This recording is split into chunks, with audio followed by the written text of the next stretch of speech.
Hey everyone, I'm Antonia Lofaso. Welcome to my home. I'm so excited to be cooking with you guys today. This cook along makes me so happy. We're gonna be doing the Feast of Seven Fish, Prawns Oreganata, which is a classic American Italian staple in this Christmas Eve tradition of a meal made up primarily of all seafood. When you think of a prawns oreganata, or when you think of any kind of oreganata dish, the first thing that always comes to mind is a clams oreganata or an oyster oreganata. But today we're going to be doing it with these beautiful spot prawns that are split in half, seasoned, this incredible oreganata breadcrumb, and then it's broiled inside of the oven. So before we start cooking, we have a couple of housekeeping tips that we need to get out of the way.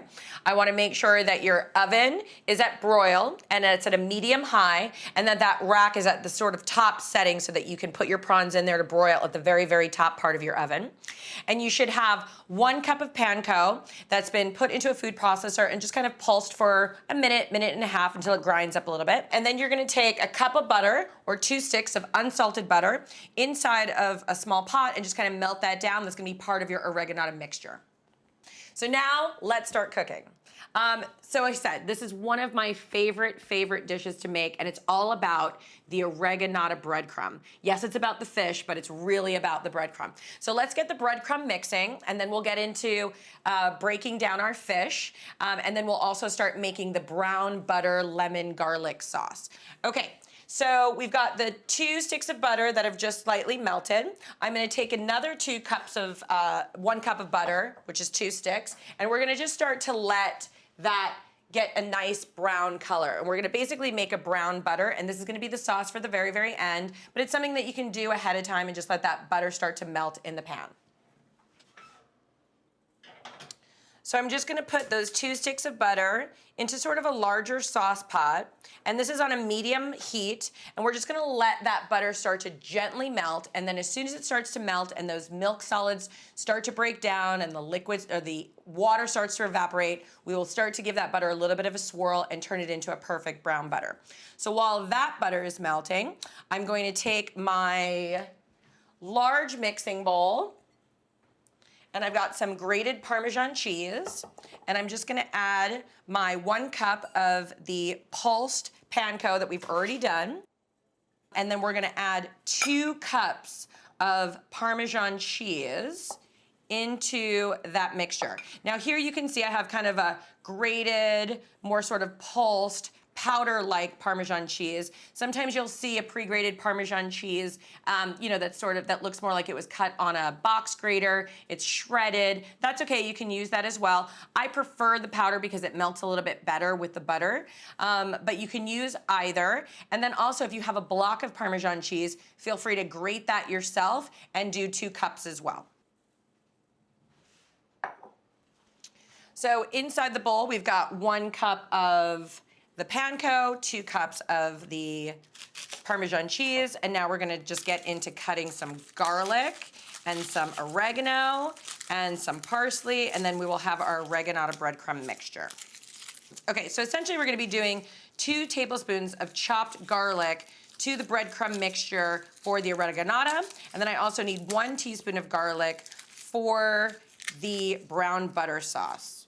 And feel free to buy an already peeled garlic. You know, I love kind of peeling garlic myself. That is the freshest version of garlic when it's in its bulb, and then you peel it yourself. It does take a little bit more time and effort, but that's okay. The only shortcut I would tell you probably not to take is that sort of pre-minced garlic that you see in the produce section. That is a different flavor, I think, to the garlic. But if you want to get a already peeled garlic, and they have them sort of in those cryo-packed containers in the produce aisle, 100% use those. I just think the pre-minced garlic has a little bit of a different flavor. So just with a chef's knife, I have a 10-inch chef's knife. I always say chef's knives depend on the size of your hand and really how tall you are. So if you're a little bit shorter, I always say like an 8-inch chef knife. I'm a little bit taller, so I go 10-inch. I think anything like 12 or 14-inch chef's knives are just too much to handle, too much to control. And then for the garlic, what I like to do is I have my little bundle here that needs to be tapped, and I take one at a time and I tap it and then move it into the pile that I'm gonna peel. So tap garlic, move it to the pile I'm gonna peel. And I just kind of repeat this process You just kind of give it a little tap. And I like to use the back of my hand, and I'm just using this sort of safe part of my knife. Tap and go, tap and go. That was 2 together, so we have to give that one like a double, triple tap. I can hear my butter starting to kind of crackle, and that's when you can hear the kind of water evaporating. There's always this like kind of little crackle. So I'm gonna give it just like a little bit of a swirl. And the thing is with brown butter, you do have to pay a little bit of attention to it. The swirling, so that when those milk solids start to develop that brownness, and it's so beautiful and so nutty, you don't want them to come together and sort of separate so it feels more oily than brown buttery. So as that milk starts, as those milk solids start to break down, that's when the swirling begins. Right now it's just melting and that water's kind of evaporating. So peel, again, back of the knife. So now we have all of the pieces there. And there's so many different cool ways to peel garlic, right? You can put it in a bowl and shake it. I've seen all those sort of garlic tricks. People just go crazy. But for me, especially when I'm doing the Feast of 7 fish, I know that I'm gonna be cooking for a long period of time. It's the holidays, it's Christmas, and I just kind of take my time and peel the garlic the old-fashioned way. But feel free, there are so many tricks to the trade of peeling garlic. You can use absolutely all of them. This is definitely the old school way. So I'm just kind of peel them. I always say that food should have, we should make perfume out of certain foods. And I would venture to say, I know most people might disagree with me, but there could be some kind of like beautiful perfume made out of garlic to ward away all the vampires. That being said, I think garlic has the greatest smell. I have like the most fond memories of garlic cooking in my household when I was a kid. My mother would cook at like 4 o'clock in the morning, not even just for Christmas, just all the time. So I would wake up, getting ready to go to school to wafting smells of meatballs frying, garlic frying, pots of tomato sauce, braciole being made, all the way to like dumplings and blints and things like that. So my mom loved to cook first thing in the morning. So for me, like the smell of garlic first thing in the morning, there's something very comforting about it. So peel, peel, peel. And there's a really great trick because I am getting so much garlic on my hands right now, but I kind of love it. But there's a great trick to getting the garlic smell off your hands. A friend of mine taught me not that long ago. I did Valerie Bertinelli's cooking class, and she told me the great way to get rid of garlic is to actually rub your hands after you've washed them on a stainless steel countertop or the stainless steel that's on the spout to your water. So it works. It takes the smell out.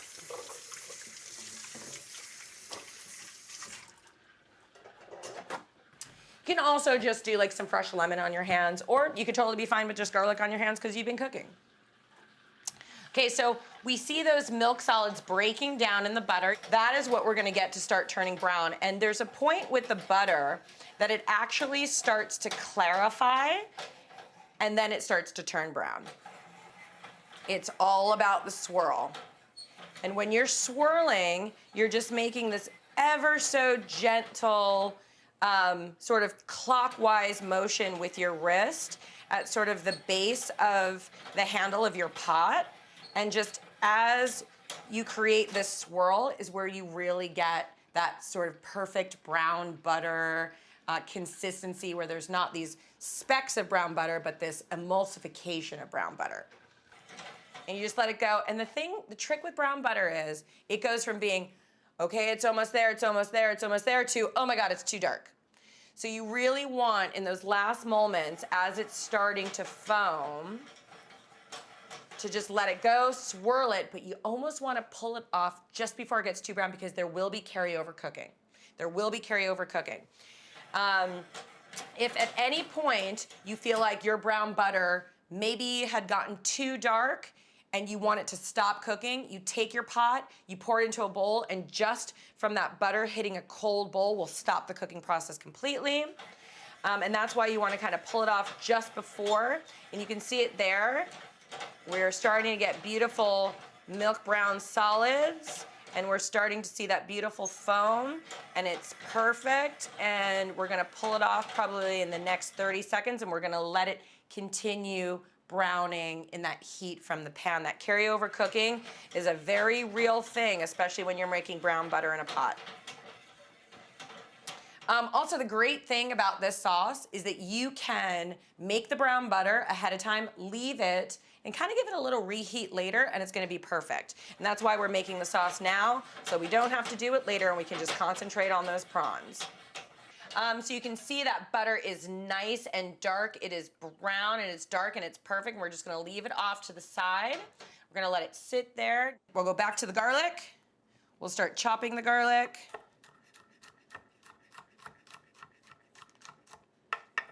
And you know, in the restaurants, there's that little end to the garlic. Where is it? Right there. You know, you got the little stem there. You can pull those off if you want to. You know, I just think if you really get this all chopped up, it's just a little bit of a root, and it's not that big of a deal.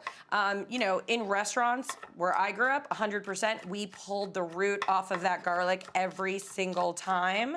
But you know, it's more of a fine dining thing. I always think like that root's not gonna kill you, nothing's gonna happen, it's just part of the garlic.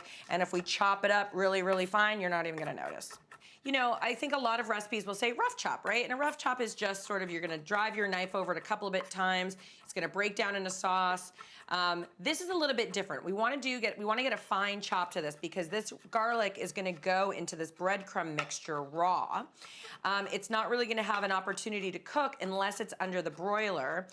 So we really wanna make sure that all of that garlic is really, really, really nicely crushed and chopped.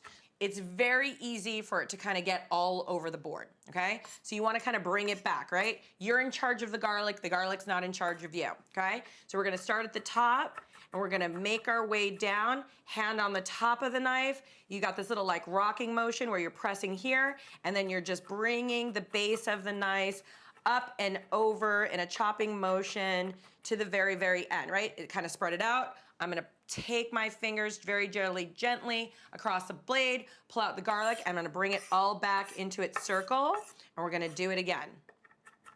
You can bring it up and over a couple of times, maybe like 3 or 4 times, and that's when you know it's nice and chopped. But you need to do that sort of smaller chop to get it from those larger pieces into the smaller pieces. Pull it off the knife, bring it back to the center again.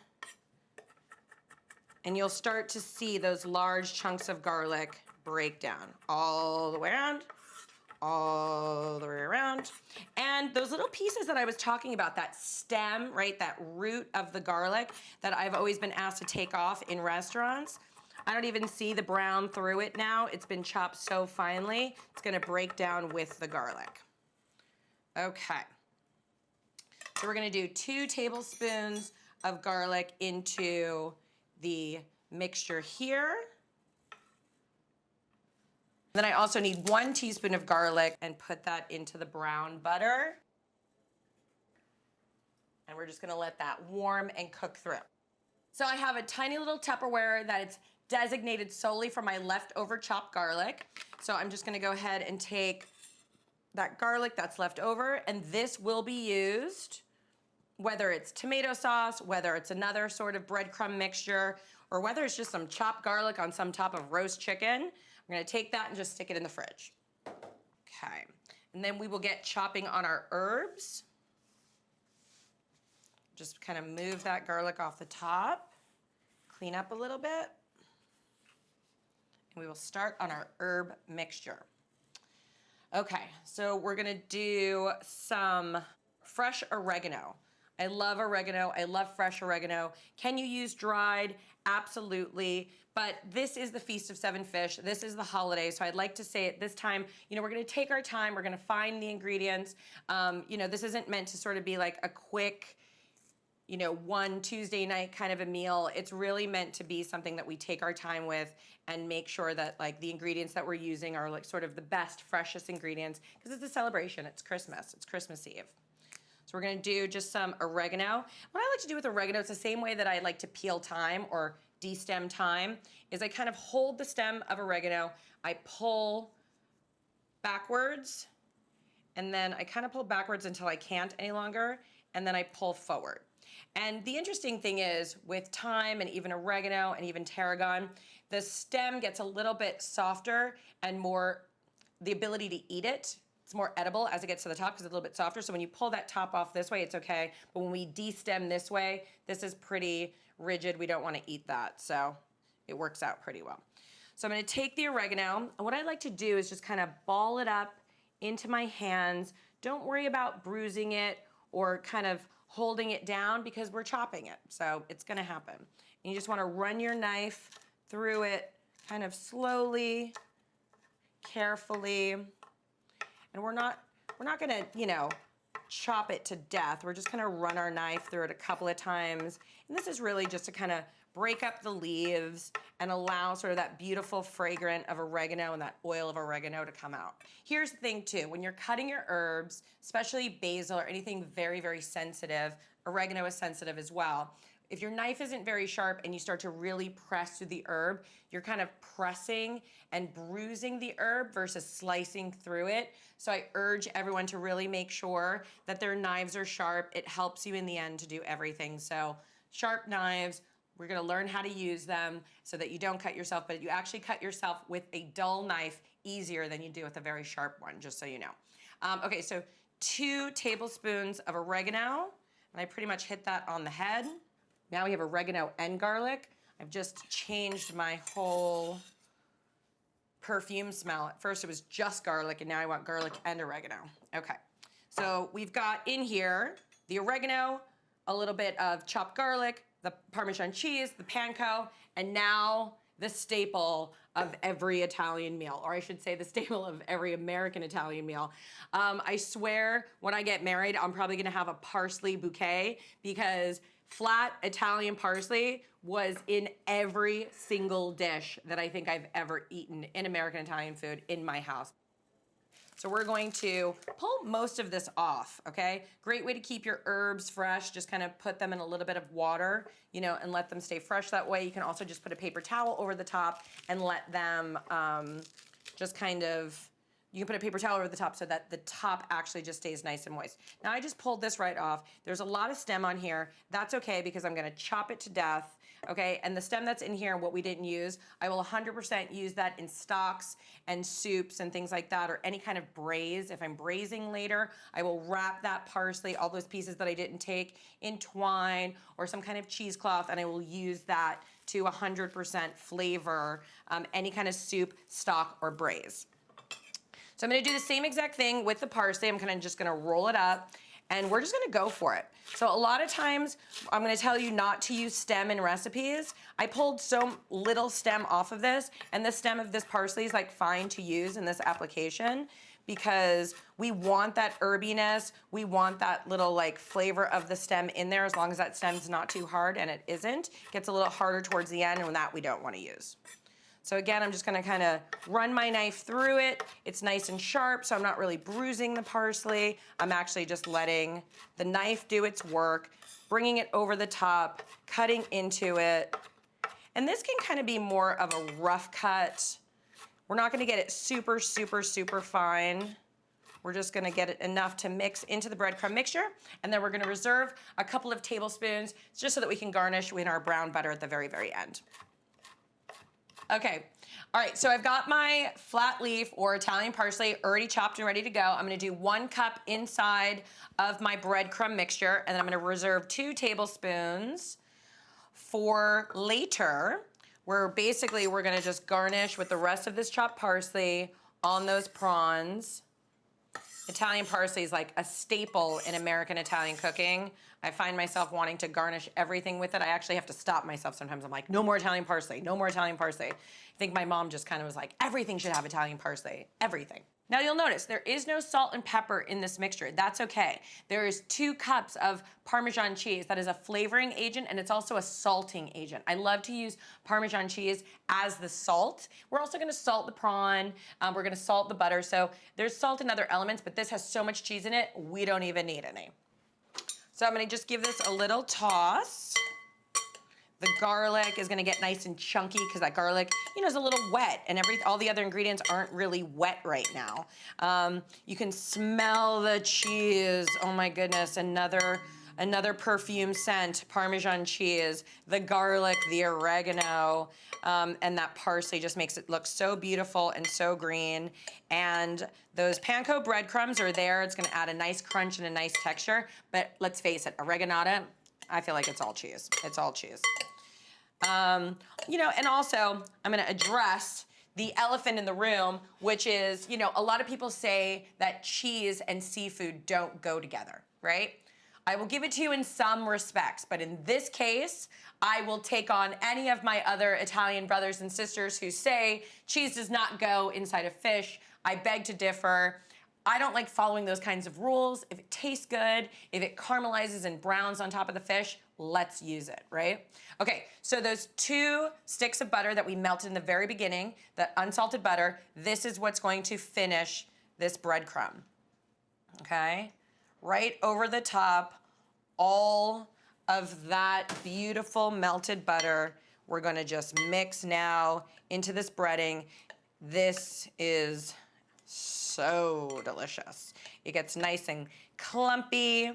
That's okay. We needed some more of that sort of liquid fat to this mixture, and this entire breadcrumb mixture is gonna go over the top of your prawns. Again, this can go over the top of scallops and brown. It can go over the top of clams and brown. Really sort of like any kind of shellfish, I would beg to say that we could do it.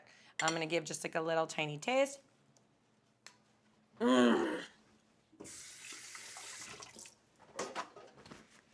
Big cheer. That is so good. Okay, so we've got our breadcrumb ready to go, and we have our prawns. Okay, so where we pull out the big boys, okay? We're pulling out whole prawns, and we're gonna cut them down. Do not be scared of them, okay? Everyone take a deep breath. We're gonna do this together. They look intimidating. I hear you, you know, they've got their head on. We can still see their eyes. That's okay, right? I love when people take on proteins whole, whether it's a whole fish, whether it's a whole prawn. I just love when we take proteins on whole. I think it's so important to see every aspect and to use every aspect of the protein. So especially here, there's so much flavor in the head. You know, in some preparations of these types of prawns, you can actually fry the whole thing and eat the whole thing, but there's so much flavor. So let's use the whole thing, shall we? So let's take the little left of this chopped parsley here. This is gonna be for later. This is gonna be for our garnish. We will stick that there. So let's get started on these prawns. So we already have the broiler preheated, right? The broiler is preheated. It's ready to go at a medium to high because we're just gonna broil these. This is how they're gonna cook. Get a nice sheet tray, a baking tray, something that's flat. Don't worry about putting anything on it. We don't need it. They're not gonna stick, but just have it ready. I always like to say whenever you're doing any kind of recipe, you wanna make sure all your ingredients are out and ready to go and all of your equipment is out and ready to go. That's always a big one too, because all of a sudden you're cutting in something, you're like, wait a second, where do I put it now, right? So wanna make sure that all the equipment's ready to go, like pots, pans, forks, knives, spoons, measuring cups, all that stuff out and ready, so that once you start cooking, you have everything that you need just at your fingertips. Okay, ready? This little guy. It's a little egg sack here. That's okay, we want it. We wanna keep everything to these prawns. This is the time of year where we're sort of splurging. These tend to be a little bit more expensive, so we wanna enjoy the entire prawn. I promise you, try it, it's delicious, okay? So we're gonna leave that little egg sack there. I'm gonna show you how it works. The other thing is too, you know, you want to, I get that these are not readily available at every supermarket everywhere, okay? I urge people to spend time in their supermarkets with their fishmonger, with their butcher, and develop a relationship and talk about the things that you want. Especially during the holidays, a fishmonger, any kind of butcher is so willing to get you anything they need, and trust me, they can get it. The same purveyors that deliver to restaurants all across the United States are the same purveyors that deliver to supermarkets. So if you're working and have a one-on-one relationship with your fishmonger, that's their job. A lot of times they hide in the back and they just put out the things, in the supermarket that they think everyone needs, but around the holidays, go to your local manager in your store, say that you want to have a conversation with the fishmonger and that you're really looking for something special, and can they get you spot prawns, live prawns, even frozen prawns will work right now too. I just happen to be in California and these are available to us. So know that these products are available to you. Now, if you choose to just do this with a regular shrimp, I would suggest like a 1620, that references the size. You know, you can take them out of their shell, kind of butterfly them like you're gonna see me do right now, and you can do the same kind of preparation with a larger type shrimp or larger type prawn. But I urge you to make those relationships in your supermarkets because they purchase the same way restaurants do and can get you anything that you want. Okay, so I lay the prawn on his side. I'm not gonna try and cut him or butterfly him or her, right? It's obviously a her because there's an egg sac, in half, because this is how your knife slips. This is not a solid station. This is not a solid setup, right? And I wanna protect my hands, and I wanna get a nice perfect slice on the prawn. So on her side, she's gonna lay like this, okay? And then I'm gonna very strongly and aggressively hold this side down so that this feels tight and strong for me, okay? The reason I'm using a serrated knife, because as I bring this back and forth, these little edges are gonna catch onto the shell. Remember, we're not cutting through just protein, we're actually cutting through shell. It's very easy, if you have a knife, just have it kind of like slip, and if it's not very sharp, so I think a serrated works really, really well. So I'm gonna hold it down. Again, I like to say, you're in charge, the prawn is not in charge of you, so please hold down, and then you're just gonna slice back and forth, and you'll feel it, right? All of a sudden it catches. Yes, and they're a little bit up in the head, great. We're just gonna kind of bring it down, and because it's a serrated, we're letting the serrated do its job. We don't really need to press. We just need to like bring back and forth. The other thing too is you don't wanna go too far down too quickly because then you're gonna go right to the other edge, and all we need to do is kind of butterfly. So once that kind of opens, you're like, oh, they're great, it's opening. We're gonna go in a little bit more, but again, you're just kind of holding it down, just sort of the tip of the edge of the knife, go up into the head a little bit, down, down, down, and that is the prawn open. There will be some liquid, that's okay, okay? We're gonna just open it like this. You can see that beautiful roe egg sac right there. That's okay, that's delicious. Once we add all of that breadcrumb into this shell, all of this beautiful sort of head juice here and the meat here, okay, it's gonna get covered, it's gonna brown, there's all this bubbles, it's gonna be so good. The roe is delicious, we wanna eat it, leave it, okay? You can pull it out if you want to, but I urge you try one with it, okay? Now, sometimes a prawn will have a little bit of the intestine, right? The back, we've all seen that in a shrimp, it's sort of that black or sometimes clear kind of line that goes the back of the shrimp. There is none here. Sometimes it goes from either side. Sometimes it's not there. That's okay. We're gonna just take this and put it right onto our tray and move on to the other three.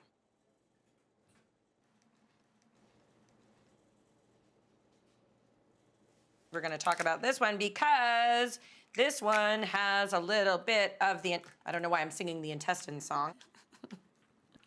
Okay, so this is exactly what I was talking about on the last one that we didn't see, where this sort of like little black speck right here, right? This is just a little bit of that intestine that we're gonna just sort of remove.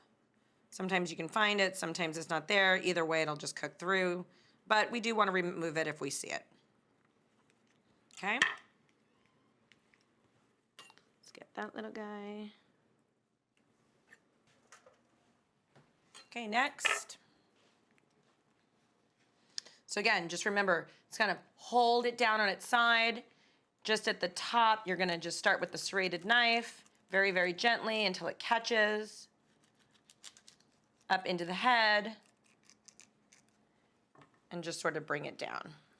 And then you're gonna use your hands just to sort of separate and continue. Check for intestines, everything else looks great, and then onto the tray. And this is also a dish too. There's so much holiday prep that goes into Christmas and Christmas Eve, and I think so much prep that goes into the Feast of Seven Fish, that this is something that you could do, you know, a day or two ahead, where you can open up the prawns, wrap them in plastic wrap, stick them back into the refrigerator, make the breadcrumb mixture, you know, a day or two in advance. It actually gets so much better as it sits because that garlic and the cheese and the breadcrumb have a time to sort of spend time together, I like to say, and it just makes them better friends. So all of these things can kind of be done ahead of time. So when it comes to the day of Christmas Eve, it's one less thing on your plate to have to make, especially if you're doing the entirety of the Feast of Seven Fish, because there's 6 other dishes that you need to make. Okay, so these are things that you can kind of prep ahead of time. Not the brown butter, but definitely the filling and the cleaning of the prawns. Okay, last one. Looks great. Right onto the tray. Let me just give all this a little clean.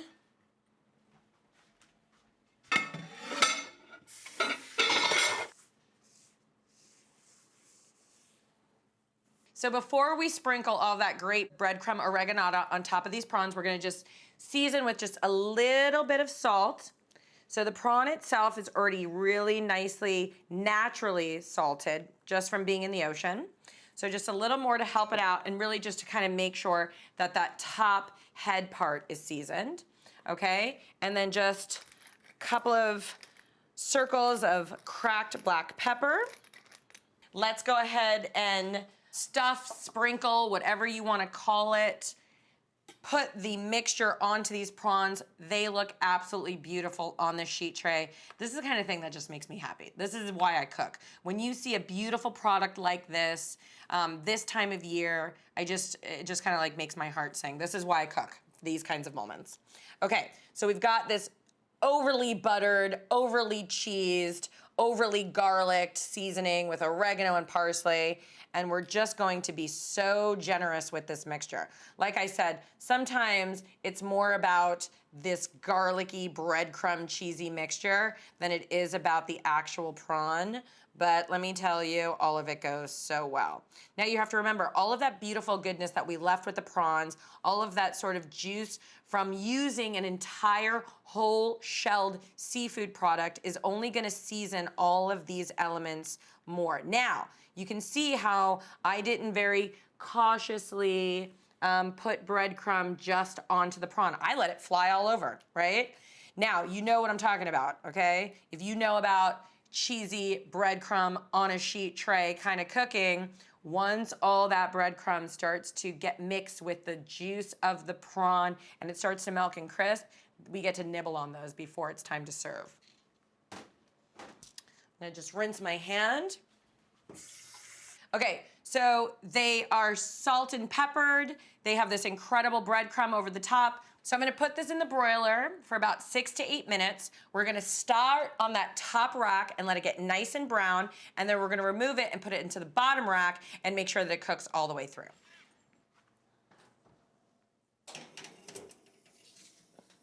Okay, so while the shrimp are broiling and sort of having this party in the oven without us, we're gonna finish our sauce. So basically, we started with the brown butter, right? We were multitasking, we were making brown butter as we were cutting garlic, and I used a teaspoon of that chopped garlic into the brown butter, okay? And that's kind of been able to just kind of hang out and season that butter. We're gonna finish it with just a little bit of lemon juice and kosher salt. I've got my lemon squeezer, I've got my lemons. We're just going to go ahead and soften these a little bit. When you feel a really, really hard lemon, you wanna kind of give them a massage, I like to say, on the cutting board. It gets them ready to juice, okay? We're gonna do a teaspoon of, let me grab my teaspoon. We're gonna grab a teaspoon of salt and put that into the brown butter mixture with the garlic. And then we're gonna take our lemons, cut them in half. So I'm gonna just take that brown butter mixture that now has salt and garlic in it, and we're just gonna finish it at the very, very end with just some fresh lemon juice, okay? So there's so many savory parts to this dish, right? We've got so much cheese, we've got so much butter, we've got so much garlic. The lemon juice is just gonna be like, all right guys, I'm here to brighten your day. I'm here to like relieve you of all this fat. I'm here to balance you out. So these lemons are pretty hard. We're gonna add just a good squeeze. Ooh, just watch your eyes. I always like to say like, nothing worse than a little like lemon juice squeeze in your eye.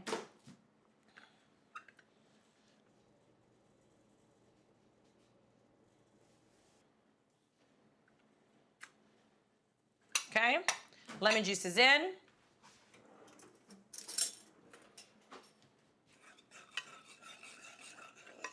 Give it a little stir. And of course, we're gonna taste it, because who doesn't want a giant spoonful of garlic lemon brown butter? So good. That's just gonna get poured over the top of this incredible mixture. Okay. Let's check the prawns.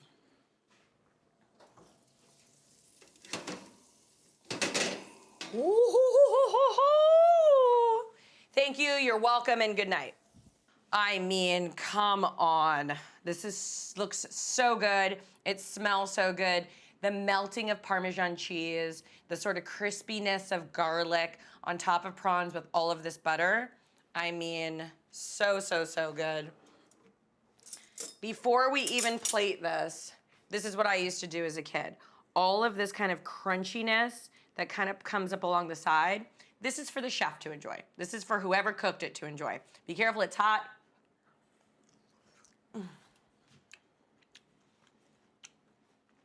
It's like a crispy cheese pancake that has this beautiful seafood, this garlic. Oh my God, so good.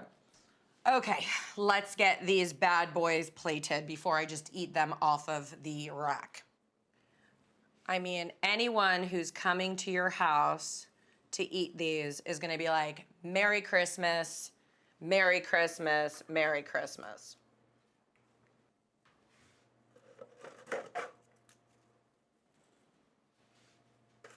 Oh, so beautiful.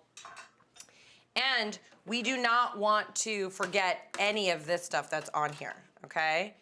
All of this is going onto this platter, and one of your lucky guests is gonna get some of these like beautiful crispy pieces over the top, just like that. Let me grab the spatula to get all of that off. You wanna take your fish spatula and just kinda like crunch at those things, pull them off. You spent all that time making sure those crunchy breadcrumbs were available. We are going to use them. Put all of those breadcrumbs on there. Yes, yes, yes, yes. Mmm, so good. Now, just when you thought there was enough butter, I'm gonna give you a little bit more butter. We're gonna take all of this brown butter, garlic, lemon juice, and pour it all over. And this is for a couple of different reasons. It's adding a little bit of freshness to it. And this is a different kind of butter. The other butter was more of a binding butter into that breadcrumb mixture. So then we put the breadcrumb mixture on top of those prawns. It aided as a fat element. This is more of the sauce. This is the sauce of the prawn. Now remember when I said in the beginning, the entire prawn is edible, okay? These crispy pieces that got nice and crisp under your broiler, you can rip those off and chew on them, okay? They're a little crunchy and they do require a lot of work, but they are delicious. And we are just gonna finish this with a ton of chopped flat leaf or Italian parsley that's just been roughly chopped, 2 tablespoons right over the top. Happy Feast of 7 Fish. Happy, happy Christmas Eve. Merry Christmas. Oh my God, all the Merries, all the Christmases. Santa is literally coming down from the North Pole because he doesn't want cookies. He wants prawns oreganata. All right, let's eat these bad boys, shall we? Okay. Oh my goodness. I could legitimately eat this entire plate. I like to say, you know, 1 prawn per person because there's so many other dishes that you can make for the Feast of Seven Fish, but let's be honest, I could eat all 4 of these right now. Okay, always do not forget about that little brown butter over the top. Oh, and just get in there. The breadcrumb just kind of comes out just like that. Ooh, look at it. And that's the roe I was telling you about. A little bit more of that breadcrumb.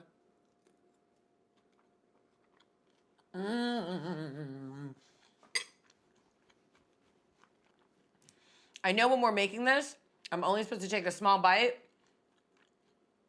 so that you can hear me talk, but there was no small bite here. Oh, it's so good. The prawn is so perfectly cooked. It's so delicate, so just a little bit of that high heat just starts to caramelize so that you can really taste the natural salinity of those prawns. The roe is so perfect, it adds just more of that beautiful fish flavor and texture throughout. But the breadcrumb mixture, let's face it, that is what oreganata is all about. Highly seasoned breadcrumbs with the oregano, that beautiful spice that I think is so perfect in Italian cooking and for the fall.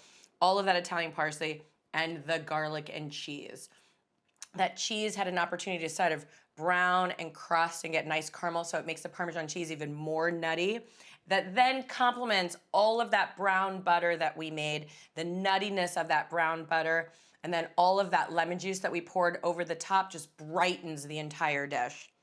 Such a good dish, and so perfect for this time of year, and my favorite for the Feast of Seven Fish.